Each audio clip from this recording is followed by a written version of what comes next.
more important than a contract. Business people were constantly telling me how doing business with him was such a pleasure. I remember a story many years ago that he started getting double checks. He was being paid twice for the same merchandise. And he would take the second check and send it back, and it happened again and again, and he kept sending it back. And one day, someone showed up at the office and introduced himself that he was from that company. And my father right away said, "Listen, I sent all those checks back." And this fellow, he was not a Yid, he said, "I know, of all the people we made that mistake with, it was some kind of a glitch. He says, you were the only one who sent it back." He says, "I drove here an hour and a half because I wanted to shake the hand of an honest man."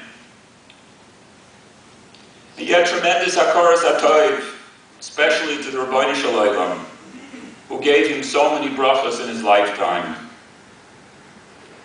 My father lived his life to the fullest. He had a passion for life, for learning, for business, for chesed, for helping people. I don't have to tell this oilam here about his accomplishments. It is so appropriate that we're gathered here at this time in this shul now, because this was his shul. How many people have come to me over the years and said, if not for your father, this shul would not be standing here. I remember when the shul was in jeopardy. He was relentless in his quest to make sure that this Makom Tefillah, this legacy to Rav Isaacson, Pranit Tzadik L'Bracha, would survive. This shul was the center of his spiritual life. And as you all know, his other passion was Torah Semes, which he later insisted should be called Yeshiva Rav Isaacson, a tribute to his devotion to his Rav, his Yedid Neman of so many years. He started the yeshiva with the help of others, with myself and 8 other boys, so we would have a proper yeshiva to learn in. And over the years, he poured in all his koiches into the yeshiva, which today, as you know, has over 1,200 talmidim. But more than supporting the shul and Yeshiva Rav Isaacson financially, he inspired others to join him. He recruited other balabatim so that Los Angeles would be a place where Yidden could raise a family, where the frum community could continue to grow. Time does not permit me to describe all the other moistus HaTorah that he nurtured and supported. Those moistus were Hasidish and Litvish, Lubavitch and Sephardic. There were hospitals, orphanages in Eretz Yisrael, and everything in between. It didn't matter to him. If it was a tzedakah, he was there. And it wasn't just moistus, he loved to help individual people.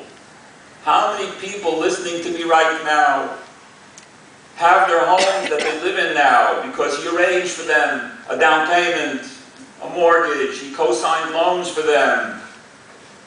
Just today in shul, somebody came to me and said that when he started in business many years ago, he couldn't get credit, and my father gave him his first break, helped him get the credit he needed until he was matzliach on his own, and how he never forgot that. I hear these stories constantly. How many people listening to me had a medical crisis, a financial problem, and he got help, they got help from him. B'tzina, b'seiser, he wasn't looking for publicity. I remember when he could no longer drive, and I would take him around, and one day he asked me to drive him to an apartment building on Edinburgh. I said, "Where are we going?" And he said, "Come with me." And we're using a walker already.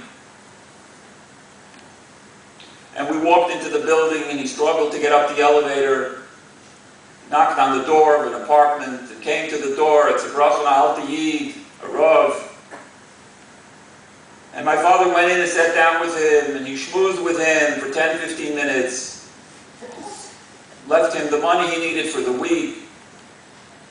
And I discovered at that point, listening to them, that my father used to go visit him all the time. I didn't even know about it. I didn't even know this person. I didn't know about so many of his chasadim. His achnosas orchim is legendary. He and my mother made every guest feel like they were at home. They came back again and again. They felt so welcome. And in addition to doing all this, my father was a Talmid Chacham who spent every free moment looking into a sefer. He loved to learn a Blat Gemara, to go to the shir. His night table next to his bed had a lamp and a pile of sfar, and that's it. He never went to sleep without looking into a sefer.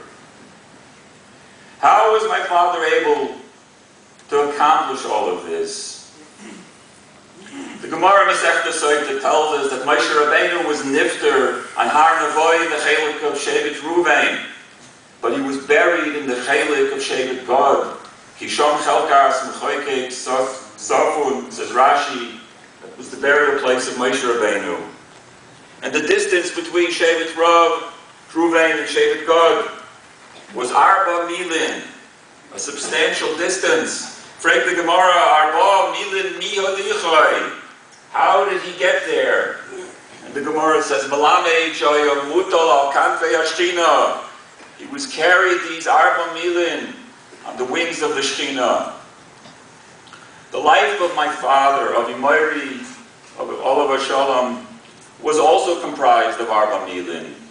He had 4 olamayos, 4 distinct chapters, 4 worlds, each having a distinct beginning and a distinct end. The first parsha was his youth, growing up in Pai, a small town in Hungary, as one of 5 children. His father was nifter when he was 12 years old, before his bar mitzvah. So he and his 2 brothers and 2 sisters worked in the family store to support themselves. But his mother saw that he had a sharfa cup, and he sent him to yeshiva to learn. First in Pai, where they had a famous yeshiva, where he stayed up all night, learning by the light of a candle. And then he went to Nirehaz, where he became a Talmud Mufak of the Gaon the Vitka Rav, the Kroy Tzadik Livracha, with whom he formed the father-son relationship. He grew into a tremendous Talmud Chacham.